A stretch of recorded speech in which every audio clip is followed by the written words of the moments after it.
Daniel chapter 3.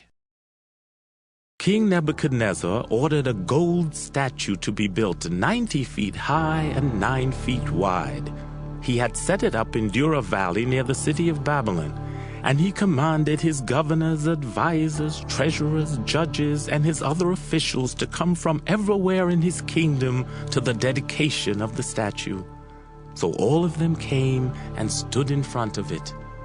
Then an official stood up and announced, "People of every nation and race, now listen to the king's command. Trumpets, flutes, harps, and all other kinds of musical instruments will soon start playing. When you hear the music, you must bow down and worship the statue that King Nebuchadnezzar has set up. Anyone who refuses will at once be thrown into a flaming furnace." As soon as the people heard the music, they bowed down and worshipped the gold statue that the king had set up. Some Babylonians used this as a chance to accuse the Jews to King Nebuchadnezzar.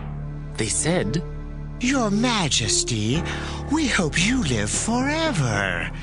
You commanded everyone to bow down and worship the gold statue when the music played, and you said that anyone who did not bow down and worship it would be thrown into a flaming furnace. Sir, you appointed 3 men to high positions in Babylon province, but they have disobeyed you.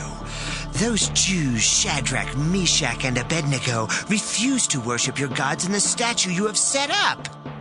King Nebuchadnezzar was furious, so he sent forth the 3 young men and said, "I hear that you refuse to worship my gods and the gold statue I have set up. Now, I'm going to give you one more chance. If you bow down and worship the statue when you hear the music, everything will be all right.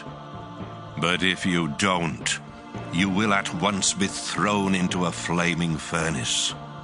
No God can save you from me."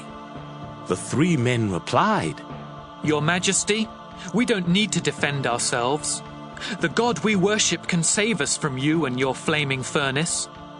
But even if he doesn't, we still won't worship your gods and the gold statue you have set up." Nebuchadnezzar's face twisted with anger at the 3 men, and he ordered the furnace to be heated 7 times hotter than usual. Next, he commanded some of his strongest soldiers to tie up the men and throw them into the flaming furnace. The king wanted it done at that very moment, so the soldiers tied up Shadrach, Meshach, and Abednego and threw them into the flaming furnace with all their clothes still on, including their turbans. The fire was so hot that flames leaped out and killed the soldiers. Suddenly, the king jumped up and shouted, "Weren't only 3 men tied up and thrown into the fire?" "Yes, Your Majesty." The people answered. "But I see 4 men walking around in the fire." The king replied, "None of them is tied up or harmed, and the 4th one looks like a god." Nebuchadnezzar went closer to the flaming furnace and said to the 3 young men, "You servants of the Most High God, come out at once." They came out, and the king's high officials, governors, and advisors all crowded around them. The men were not burned. Their hair wasn't scorched, and their clothes didn't even smell like smoke. King Nebuchadnezzar said, "Praise their God for sending an angel to rescue his servants. They trusted their God and refused to obey my commands. Yes, they chose to die rather than to worship or serve any god except their own. And I won't allow people of any nation or race to say anything against their God. Anyone who does will be chopped up, and their houses will be torn down, because no other God has such great power to save." After this happened, the king appointed Shadrach, Meshach, and Abednego to even higher positions in Babylon province.